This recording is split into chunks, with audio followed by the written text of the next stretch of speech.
Étonnamment, le métier de soudeur est en pénurie en Belgique. Pourtant, une simple formation peut apporter les bases nécessaires à un jeune pour se lancer. Cela dit, quelques qualités sont requises par les entreprises. Tout ce qui est sécurité, c'est très important, c'est la priorité numéro 1. Et la qualité, évidemment, c'est clair qu'il y a un client qui va acheter la machine derrière. Et s'il y a une soudure qui casse, c'est l'utilisateur qui risque sa vie aussi, parce qu'on est sur du très lourd.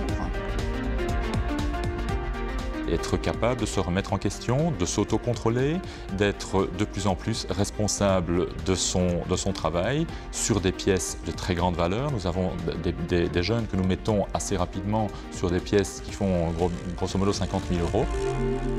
Car le soudeur est un maillon essentiel au sein de l'entreprise sur qui tous ses collègues peuvent compter. Mais la qualité première est avant tout la motivation face à un métier manuel et en constante évolution.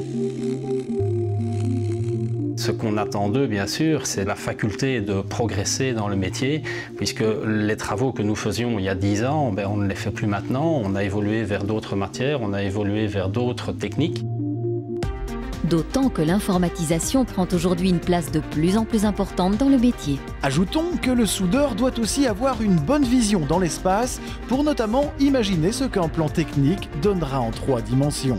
Si vous avez toutes ces qualités, foncez, car nombreux sont les patrons qui vous attendent à la fin de votre formation. Ce sont des métiers où il y a de l'avenir, donc les jeunes devraient comprendre